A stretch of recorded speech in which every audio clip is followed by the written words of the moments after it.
guys, kembali lagi bersama gua di Sakahyang Review. By the way, apa kabar para penonton yang suka dengan film Ara-Ara Kimochi? Ara-Ara Kimochi. Semoga kalian selalu diberi iman yang kuat agar tidak ngehalu punya pacar kewes Jepang. Karena pada kesempatan kali ini, Sakahyang akan mereview sekaligus membahas film mengerikan sekaligus menyegarkan mata berjudul Helter Skelter 2012. Bercerita tentang obsesi model cantik Jepang number 1 bernama Liliko yang rela melakukan segala cara untuk mendapat kepopuleran. Oke lah, daripada kalian penasaran sampai sabun keburu bolong, mending kita langsung saja ke pembahasannya. Dan jika kalian suka dengan channel ini, seperti biasa silahkan subscribe aja biar gak ketinggalan video menarik lainnya dari Sakahyang.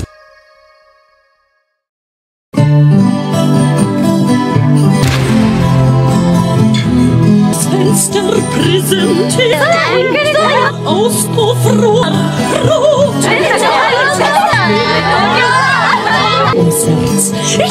Oleh dengan diperlihatkannya kecantikan seorang kewes cetar membahenol bernama Liliko seusai menjalani oplas ekstrim Baklu Cinta Fatah, di mana kecantikan Liliko si model immortal menjadi tren bagi para kewes di negara kelahiran Tsubasa dan Naruto.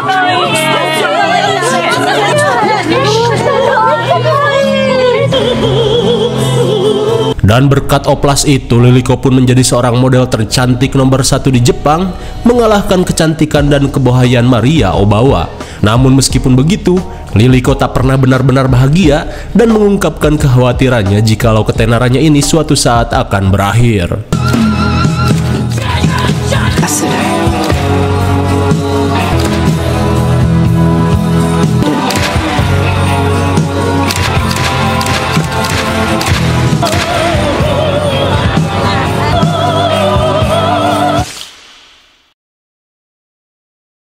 Kemudian scene beralih ke Polsek Tokyo. Sambil melihat-lihat foto Liliko, detektif Maruyama sedang melakukan penyidikan pada klinik oplas ilegal, di mana ia merasa kecantikan Liliko merupakan salah satu dari hasil oplas ilegal yang kini marak terjadi di Jepang, di mana operasi itu akan memberikan kecantikan yang sangat instan. Di saat itu pula asisten Maruyama yang bernama Kana merasa heran dengan foto-foto korban yang memiliki ruam hitam di sekujur tubuhnya.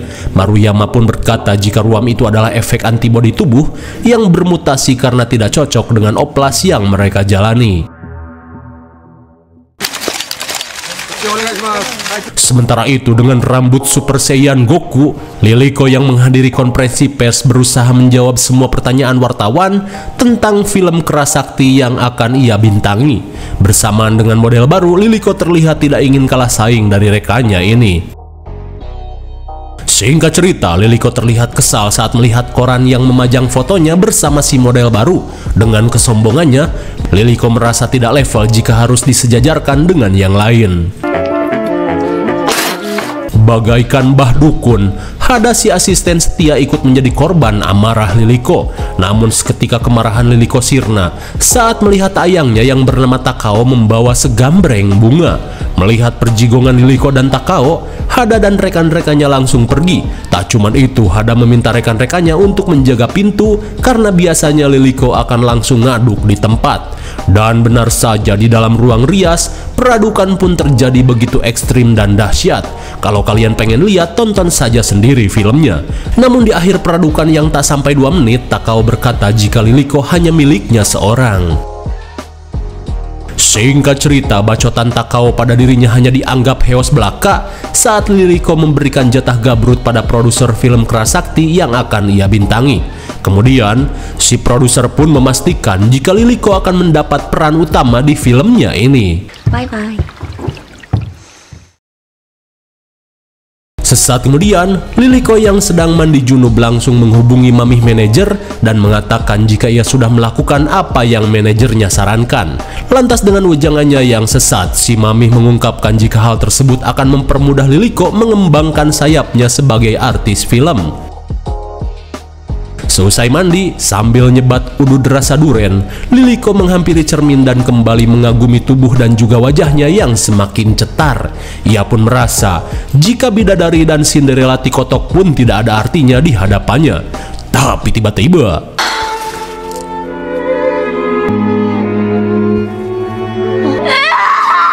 sontak Liliko pun histeris saat melihat ruam hitam aneh yang tiba-tiba muncul di wajahnya. Hingga di keesokan harinya, si Mamih yang tak bisa merahasiakannya dari Kang Make Up mengungkapkan rahasia besar Liliko pada Ken, di mana ruam aneh yang Liliko alami merupakan efek samping dari operasi ekstrim yang Liliko jalani. Sontak Ken pun kaget karena rupanya kecantikan Liliko adalah sebuah kepalsuan. Di siang harinya, si Mamih langsung membawa Liliko mendatangi klinik oplas langganannya untuk melakukan pemeriksaan.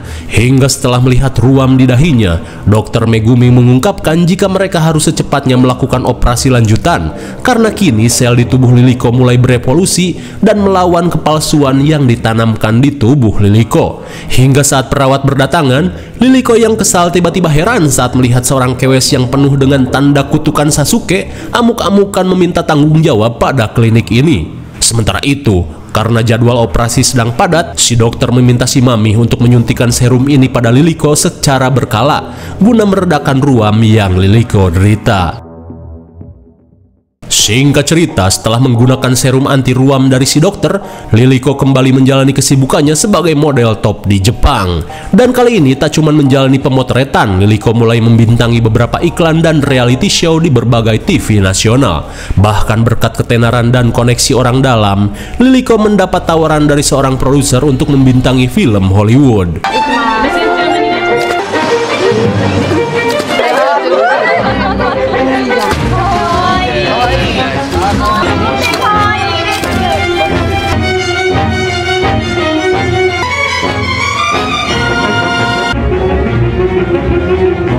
Namun di puncak ketenarannya, Liliko mulai merasakan kejenuhan. Hingga saat pemotretan parfum dimulai, Liliko yang bete berusaha profesional di depan kamera dengan wajah yang diimut-imutin.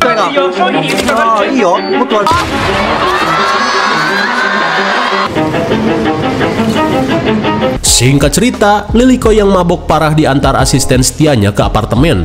Di saat itu pula, Liliko menggoda asistennya yang kucel ini untuk berdandan biar setidaknya terlihat seperti cewek normal. Setibanya di apartemen, Hada pun terkesima saat melihat kemewahan apartemen Liliko. Dan saat Liliko akan bersih-bersih make up, Hada terlihat satset membereskan barang-barang Liliko yang berantakan. Rupanya sedari dulu Hada memang ingin bekerja bersama Liliko yang menjadi panutannya. Namun sesaat kemudian, Liliko seketika panik saat melihat ruam hitam di jidat jenongnya semakin meluas. Sambil menahan tangis, Liliko pun merasa pesimis dan ketakutan jika sebentar lagi ketenarannya akan berakhir.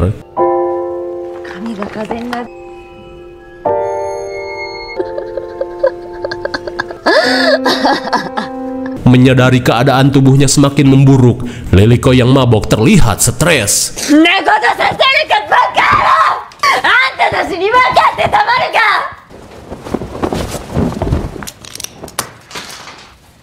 Dan sungguh di luar Nurul, di tengah rasa frustasi, seketika Hada panik saat Liliko tiba-tiba mengajaknya beradu celengan. Namun meskipun begitu, Hada hanya bisa menurut dengan apa yang bosnya ini inginkan.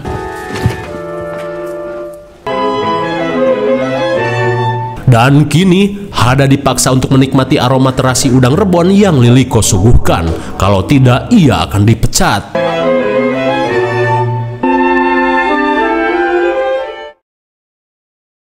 Di keesokan harinya, si Mami seketika panik saat asistennya datang bersama kewes yang mirip dengan Rabbit in Passion, di mana kewes yang mengaku sebagai Chikako ini datang jauh-jauh dari kampung hanya ingin bertemu dengan kakaknya.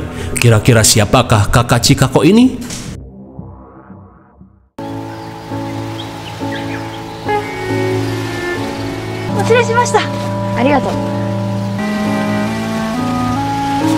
Singkat waktu setelah Hada pergi, Chikako tiba-tiba menyebut Liliko dengan nama kakak. Oh, ternyata kewes Rabbit in Passion ini adalah adiknya Liliko. Kalian bisa bayangkan sendiri wajah Liliko sebelum dioperasi. Kemudian Chikako tiba-tiba berkata jika keluarganya sedang sakit dan dirinya belum membayar SPP. Terlebih sejak Liliko ke kota, ia tak pernah mendapat transferan lagi. Sontak Liliko pun heran karena ia sudah mempercayakan keuangannya pada si Mamih manajer. Singkat cerita, Liliko terlihat bersiap menjalani operasi lanjutan, di mana kali ini Dokter Megumi dan timnya bersiap melakukan operasi tanam gelasan layangan agar wajah Liliko tetap kencang.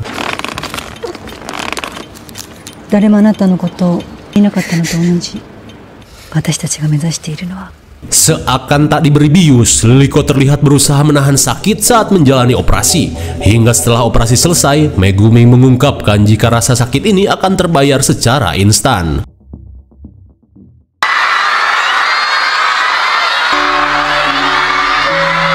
Singkat cerita, dengan wajah yang kencang, Liliko mendapat sambutan meriah dari fansnya yang tidak sabar menunggu peran Liliko di film Kerasakti.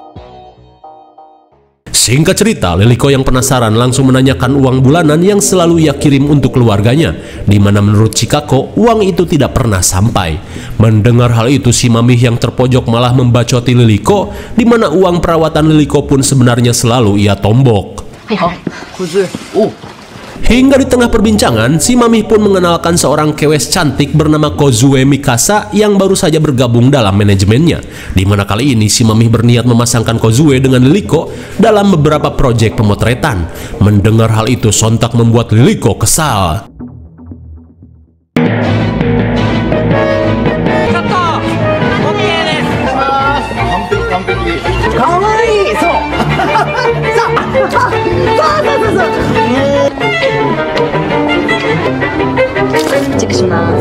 Hingga setelah beberapa kali menjalani pemotretan dengan Liliko, kecantikan Kozue yang alami mulai membuat Liliko tersisih, di mana gaya-gaya Kozue yang kawaii menjadi tren baru dan banyak menghiasi sampul majalah lecek.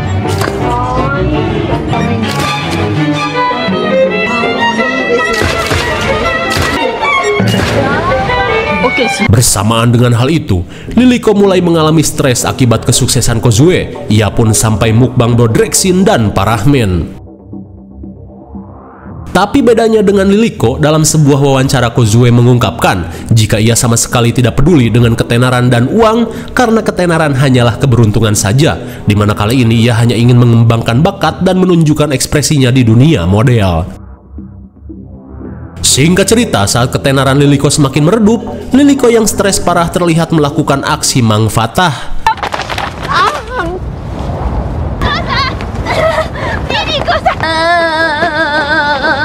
Di tengah kesedihan, Liliko yang kalah saing merasa depresi.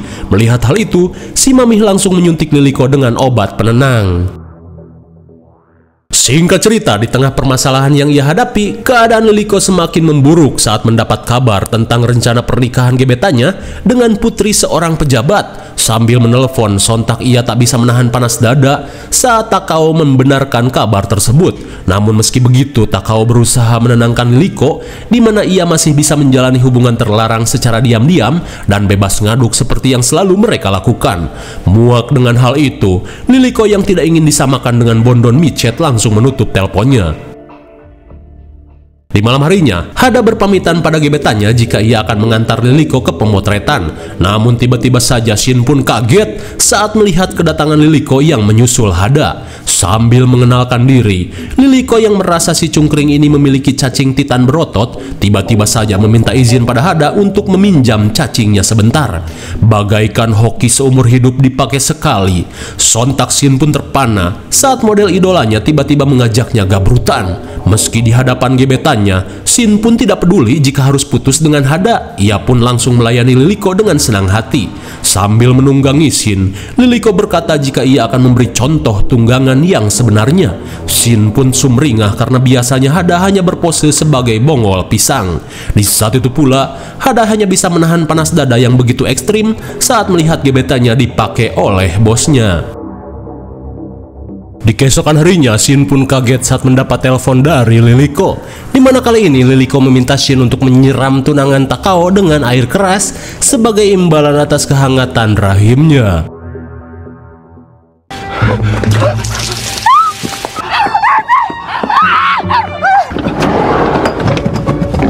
Di tengah kepanikan, Shin yang telah menjalankan tugasnya meminta Hada untuk segera tancap gas.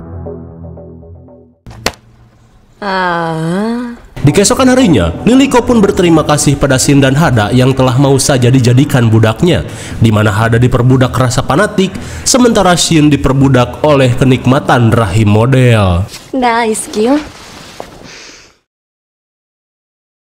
Sementara di Polsek, Maruyama dan timnya kembali mendapat laporan tentang seorang kewes yang tewas dengan ruam aneh di sekujur tubuhnya.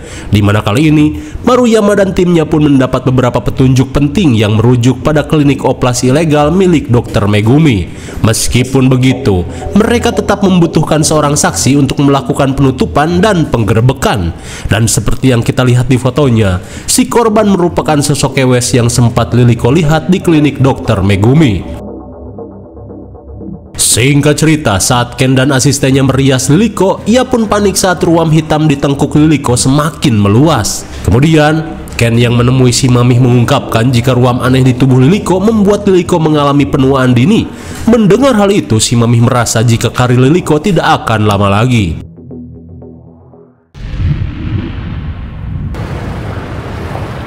Singkat cerita, di tengah jeda pemotretan, Liliko yang bete memutuskan untuk berjalan-jalan sejenak.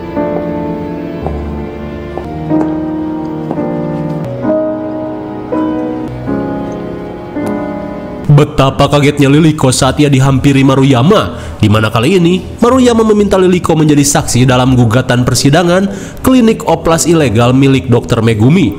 Melihat Liliko pura-pura goblok, Maruyama meminta Liliko untuk mengakhiri sandiwaranya. Terlebih ia tahu siapa Liliko yang sebenarnya dan siapa sosok di balik wajah sempurna itu. Ia sudah tahu. Di tengah kepanikan Liliko, Maruyama yang akan pergi memberikan berkas penyidikan tentang identitas dan rahasia Liliko yang sebenarnya, di mana jika Liliko tidak bersedia memberikan kesaksian, ia tidak akan segan menyebarkan hal ini pada netizen.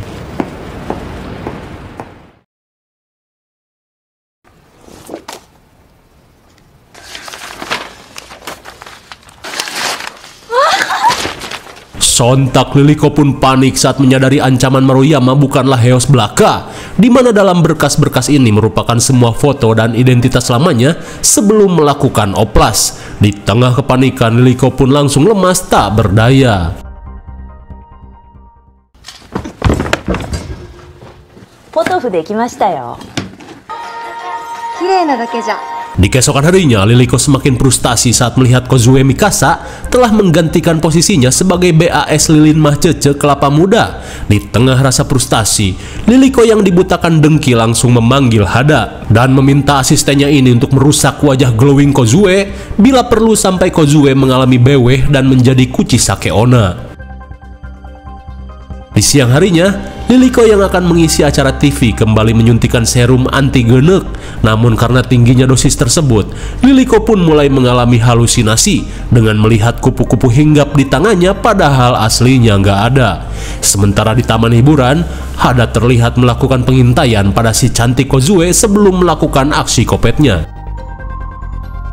Kembali pada Liliko, saat acara dimulai, Liliko yang mendapat kejutan ultah tiba-tiba mengalami kehaluan yang semakin parah.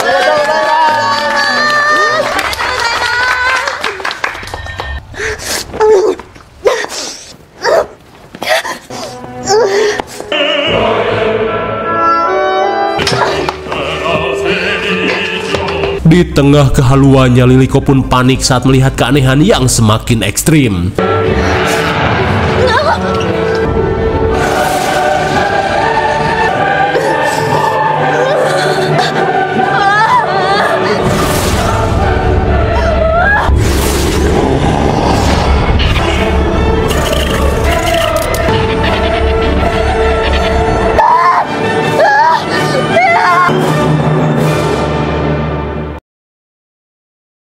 Kembali pada Hada, sambil mengeluarkan cutter, Hada bersiap melakukan aksi kopetnya. Namun di saat itu pula, Kozue yang menyadarinya terlihat tidak takut sedikit pun. Dengan tatapan dingin, ia berkata jika kecantikan ini hanya sementara saja. Ia pun tidak peduli dengan apa yang akan Hada lakukan kepada dirinya. Mendengar hal itu, sontak membuat Hada tersadar dari tindakan bodoh dan perbudakan Liliko yang selama ini ia telan bulat-bulat. Singkat cerita, saat Liliko siuman, ia langsung mual dan buru-buru muntah saat mendengar kabar jika Hada gagal melakukan aksi kopet pada Kozue. Jelas saja Hada langsung dibacoti dan disiksa tanpa henti.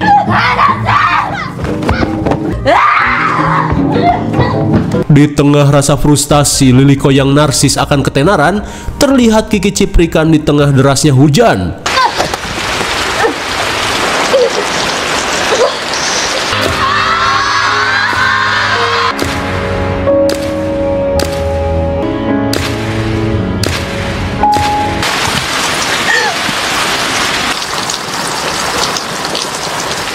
鏡よ鏡。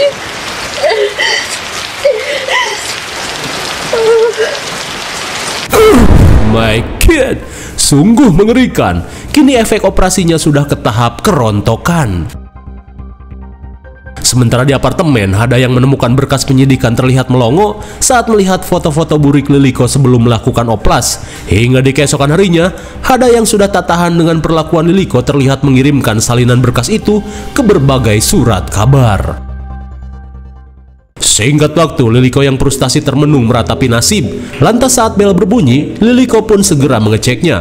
Hingga sesaat kemudian, Liliko pun kaget saat melihat beberapa wartawan kepo yang mendatangi apartemennya dan menanyakan kebenaran kabar oplas dan skandal per-BO-an Liliko. Lantas meski sempat syok, namun Liliko yang dibutakan ketenaran malah terlihat senang. Terlebih skandal ini akan kembali mendongkrak popularitasnya. Hingga setelah kabar tersebut viral, Liliko pun menjadi bahan gibahan para remaja yang merasa tertipu dengan kecantikannya. Mereka pun merasa jika siapapun bisa melakukannya kalau lewat jalan operasi. Para remaja pun semakin gencar melihat perbandingan wajah Liliko sebelum dan sesudah oplas. Mereka pun malah terinspirasi dari kejadian ini jika siapapun bisa menjadi sangat cantik asalkan ada duit.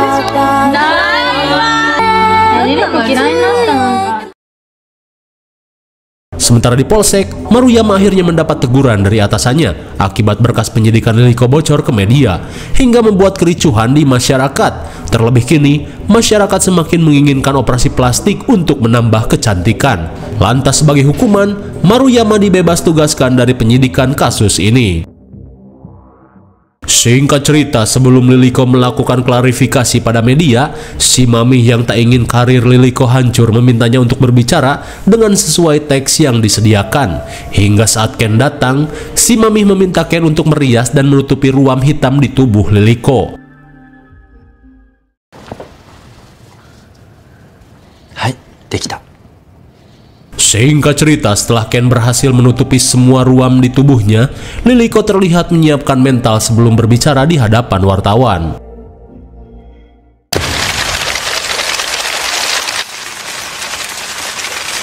Di tengah gemerlap cahaya kamera, Liliko yang berusaha menenangkan diri mulai merasakan keheningan di dalam dirinya, di mana kini ia seakan memiliki jawaban untuk merasakan ketenangan dalam hidupnya.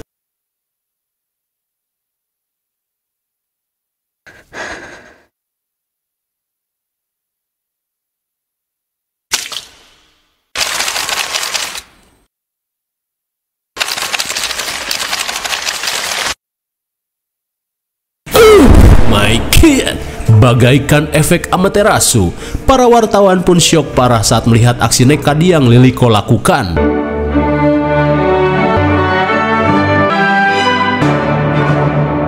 Apakah Liliko akan baik-baik saja? Singkat cerita, aksi nekat yang Liliko lakukan menjadi perbincangan para kewes, di mana Liliko dikabarkan meninggoy setelah melakukan aksi nekatnya. Di saat itu pula, sambil menyeberang di Shibuya, Maruyama dan asistennya terlihat merenungkan kejadian yang menimpa Liliko. Namun kini Maruyama yang tak punya lagi wewenang hanya bisa menatap poster Liliko yang masih laku di pasaran meski dikatakan sudah almarhumah. Kemudian scene beralih pada pemotretan yang Kozue lakukan, di mana setelah kematian Liliko, kepopuleran Kozue Mikasa semakin tak terbendung. Setelah pemotretan, Ken yang datang mengajak Kozue merayakan kesuksesannya di sebuah klub yang saat ini sedang viral.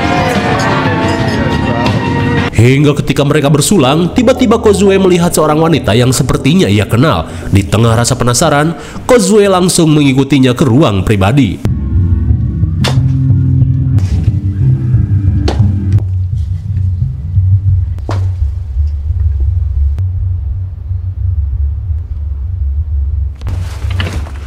Bagaikan Lady gagal, rupanya kabar kematian Liliko hanyalah hoak untuk membuatnya menghilang dari media. Di mana kali ini, Liliko yang picek bisa hidup tenang sambil menikmati tabungan dan menjalankan bisnis clubbing esek-esek. Lalu, film pun sudah berakhir. Bagaimana, cukup seru bukan? Obsesi Liliko untuk menjadi yang terbaik membuatnya rela melakukan segala cara. Namun karena awalnya memang burik, ia harus mendapat konsekuensi dari oplas yang ia lakukan, di mana ia harus ketergantungan obat yang tak pernah dia lewatkan seumur hidupnya. Dan di akhir cerita, meski dengan mata yang picek, Liliko akhirnya bisa menjalani hidupnya dengan tenang sebagai juragan clubbing. IMDb untuk film ini adalah 6,4, dan menurut saya yang cocok sajalah dengan nilai segitu. Mungkin segini saja review dan pembahasan film Helter Skelter 2012. Jangan lupa like, share, dan subscribe supaya kalian tidak ketinggalan jika ada video menarik lainnya dari Sekayang. Thanks for watching and see you on next video. Bye bye.